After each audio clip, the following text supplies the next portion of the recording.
Hey everybody, welcome to the Big Picture Manatee. I was about to say it's October, but by the time everyone gets to see the show, it'll be October, and I can't believe it's already fall of 2025. So I hope you're all well. Welcome, my great colleagues, Reggie and Misty. Hope you're doing well. How are you guys? Hey, I'm doing pretty good, and I'm excited about the weather change. And we're in the heart of football season. We can talk a little bit about the Trojans. We can talk a little bit about the Florida State and the Miami game that may be coming up, and a whole lot of fun. And the Bucks are doing pretty good. So let's get it started. That's right. Yeah, it's great to see you guys. And fall is my favorite time of the year. I'm ready for this heat to give us a break. That's great. Me too. So welcome again to an edition of the Big Picture Manatee, where we engage and educate our community on different topics that are important to them, things that we hear about from folks on our website and in passing as we're out in the community as we do. So today, it is budget season, and the budget has just been passed by the board at their second public hearing as required. And also, they made an interesting move. So, we're going to recap that budget $3.577 billion budget.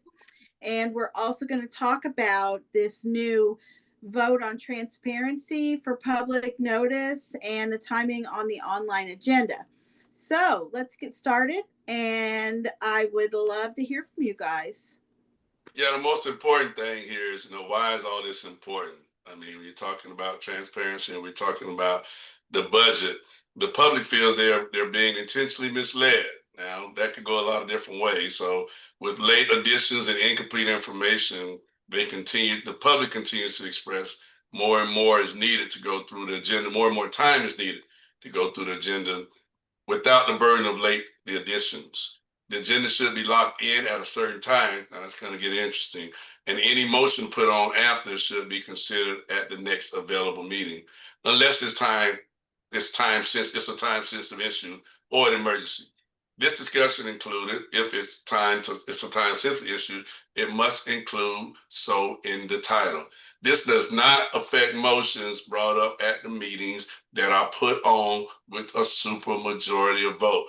As per Robert's Rules Order. Now, the important thing is that the information has to be reviewed and make sure everything is going accordingly. Misty, what are your thoughts on this? We remember this, right, Reggie? I mean, this has been an issue for a while, and it certainly was for a couple of years when we served. And why is it important to have that agenda finalized, a few days or a week before it's heard at the board? It's important for so many reasons. You start with the public, right? The public has the right to know what their local government is going to be discussing, so that they can prepare, so that they can study, so that they can know, is this something that we need to be concerned about and show up downtown? But let's not forget about the importance of the staff to be able to prepare, for the legal department to be able to review matters so that good decisions are made. And when you don't have a cutoff period like that, things get wonky. And we've seen it too many times to count in the last 5 years. So I'm really glad to see this shift. Now, I mean, can they do it? That's the question. It's difficult, right? It is difficult to say, nope, you've missed the deadline. We're not going to put anything else on the agenda. But what it is going to do, I think, is help to rebuild trust and accountability with the public. Yeah, it is hard. Being a county administrator before, and that's like one of your main responsibilities as the administrator is to build the agenda and put the agenda out for the commission, brief the commissioners, and answer questions or have staff provide more additional information, because not every topic is easily understood, even when it's written out or even spoken out. That's why there is always an importance in the past for briefings and or presentations at meetings. So when something's on the agenda, on the regular agenda, and it's being presented by a department, there's always a department's person there that has the details And as commissioners, you and Reggie could say, yes, we want a presentation. And others would agree, and then that person could provide it. But we had fallen into a pattern since 2020 where it was discouraged to have presentations. And I think that was a lot about just time. Like, oh, it's going to take another half an hour to talk about this. So forget it. Just, read what's in there. And that did not sit well with the citizens because they aren't doing that every day. They aren't working in those departments. They don't know what all of the terminology means. So it helps them to hear the presentation as well. So I think that's the important thing I'm excited about is items being put on the agenda the Wednesday before the meeting, like locked in. Is same thing with the land use meeting, and making sure that there is the appropriate amount of opportunity for briefings and updates. So the county administrator does have some pressure, as you were talking about, Misty, for somebody might call and say, oh, this really has to be on there or else we're going to miss, this very important deadline. And if that are the case, then it is up to the administrator to brief all of the board members and make sure they know why. And again, I don't think that the emphasis on that had really been placed in the past. And so board members were even skeptical as to why certain items were being put on late or the night before or even the day of. So we will see. This is going to be interesting because this is not a new issue.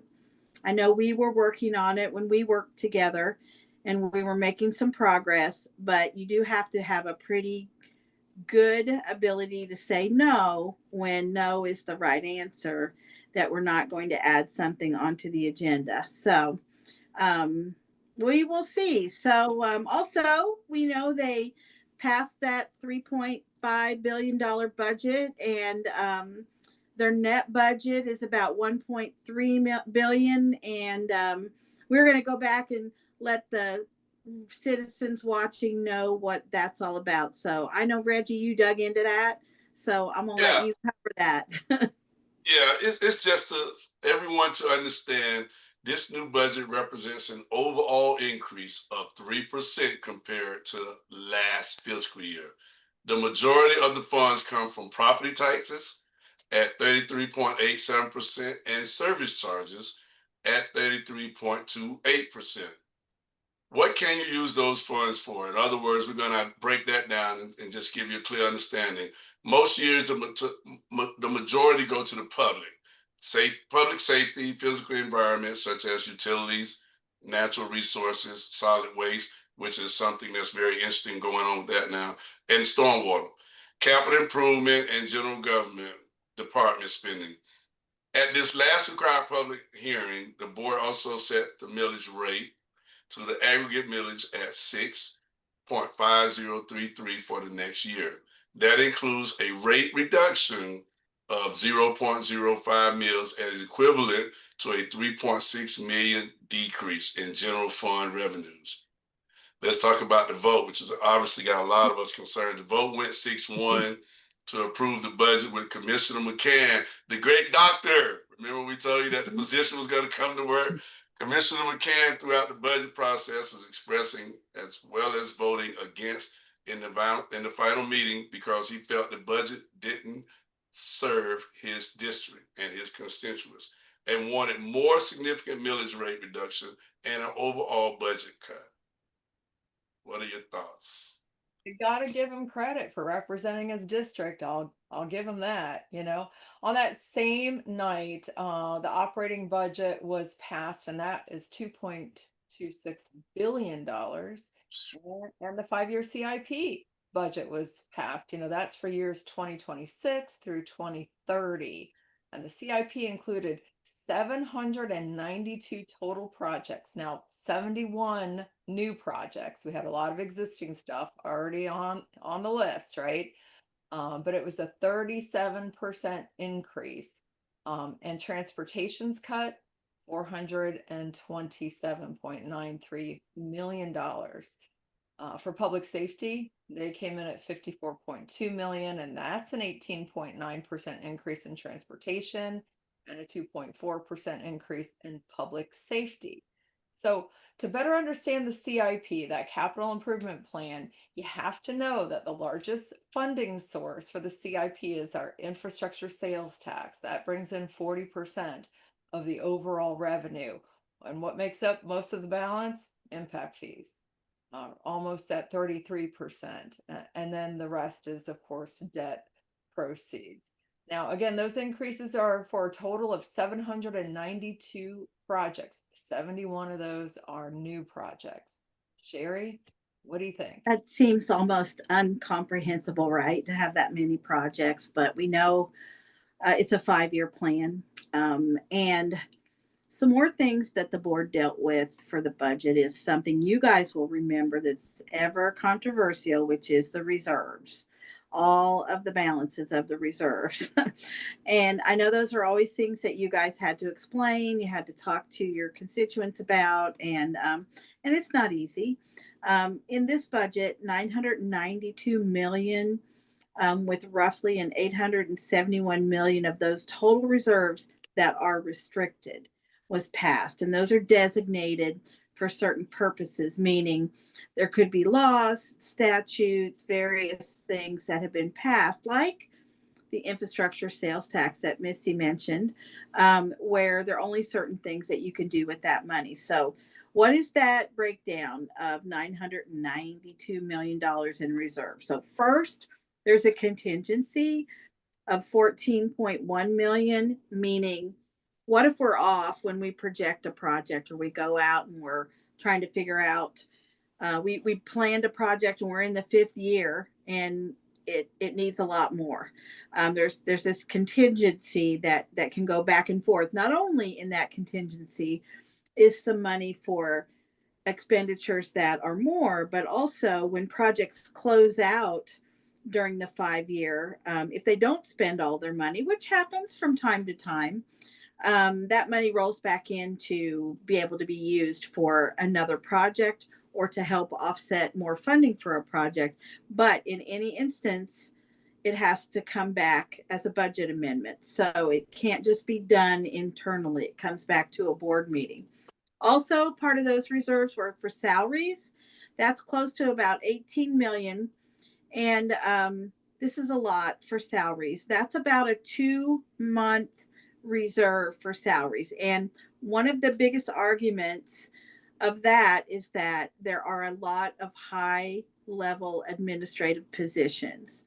And so I think during the times when we were together working, we could have been close to 18 million at some point in time, but that probably covered 6 months of salary for every position. And mostly that has been created because of weather related emergencies, because of things that happen over time, things that aren't expected. But anyway, that seems like a big number, and people are very concerned about that.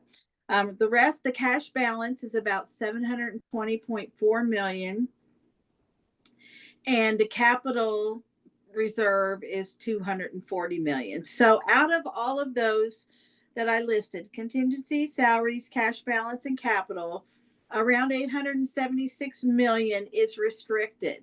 So you can't just use it for anything. It has to be used for the purpose that it was collected for. And then the remaining 121 million is unrestricted, that you could move around if you needed to do something. So again, I know we mentioned Commissioner McCann, but let's mention again where he also talked in previous meetings about instituting a hiring freeze. He was real adamant on that, to really kind of align or level the playing field for what might be needed in local government. That did not pass. So hiring continued. And he also was concerned about the excessive number of not only administrative positions, but just positions in general, of about a little over 100 new positions for this year. So, those are concerns. I think those are concerns of all of the public. I can understand why. and they should be watched very closely. I know, Reggie, when you were commissioner, you and Misty both would always be concerned, especially about those types of things. And Yeah. how did you deal with it? You know. Well, it's tough. Let's be honest with you. Every detail, and I remember one of our commissioners, friends, Bessie Benaxi, was the devil's in the details, right? Mm. And just looking at where we are right now with the reserve, for the salary reserve, and I don't want to scrutinize it too much, but when I first saw it, I was like, hey, that's a lot.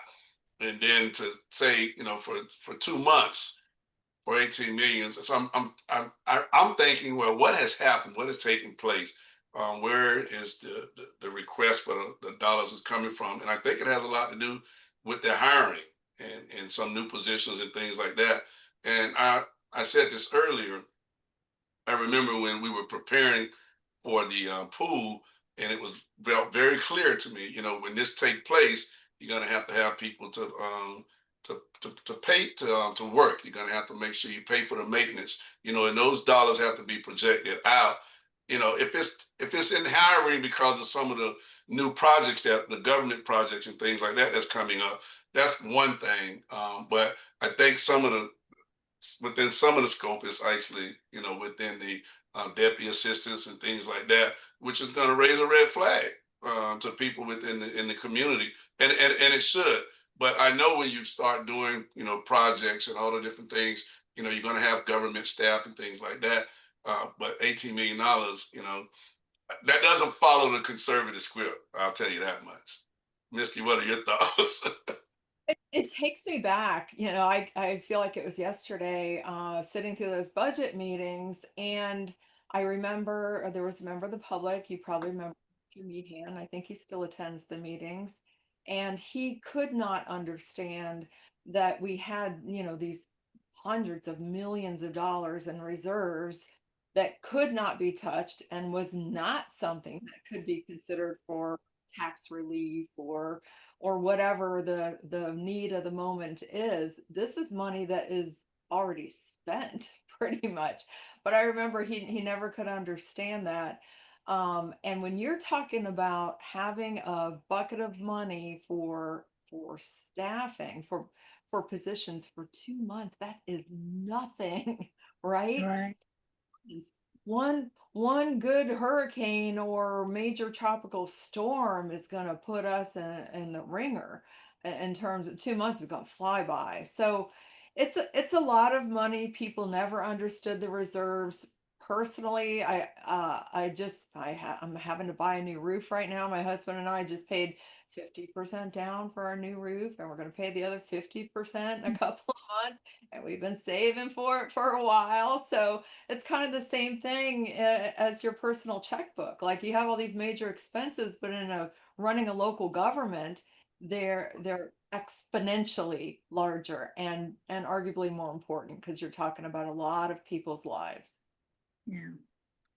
Yeah, I think I'd have to admit to listening to you guys and kind of thinking back, if people don't remember the COVID time period when you knew what was going to happen, what we did not know what was going to happen the next day, the next week, the next month, and you had, people that were exposed to fear of their conditions, or I'm so proud of the county staff during that time and the way they pulled together and worked on every single item that needed to be handled. But it was uncertain. There was times of uncertainty there, and having the ability to know that you could staff a full-time group of people every day to help everyone was not a problem. We knew we could. But then a lot of money has come down from the federal government over the last few years that's been able to be used for other things. And I do fear that local governments maybe aren't prepared for what that looks like in the future when they're really back to being relying on just what they bring in and just what they have. So I think this is definitely a topic we're going to be talking about in the future, as at the state level, the governor's office is looking at some changes to collecting property tax in the state of Florida. And we're not going to get into that today. We're going to do lots of research on that, but we know that's a possibility that the local governments are going to have to deal with. And so we talked about the budget today. We also talked about this transparency online for the agenda. And just so all of you know, we watch the agenda. We watch the not only variety of the presentations, we know what's coming up. We study what the boards have, discussed and what they have decided upon so that we can be most informed. But just from a time sensitive matter, this is going to be a tough one. And I'm hoping everybody's up for that challenge, because we certainly know you as viewers are watching that, and that this is another thing that you've brought to your commissioner's attention that can be better, that can be improved. So thanks for watching today. Those two topics are pretty important. We have many more things on the horizon, and I look forward to seeing you guys again soon. Yay, thanks for watching today, and we are always open to suggestions, and thank you for the ones that have taken the time to give us suggestions. We encourage you to follow us on Facebook at the Big Picture Manatee and share comments on your webpage, the Big Picture Manatee, on our webpage, thebigpicturemanatee.com. Yeah, and as we wrap up today's show, remember, you can listen to us by subscribing to our YouTube channel, The Big Picture Manatee. And while you're there, please like us. And thank you to those who are regular listeners. Thank you. We appreciate your continued support. And please share our link with your family and friends, and let's get other people involved in their local government. Thanks, everybody. See you Thanks for soon. watching. Bye. So long.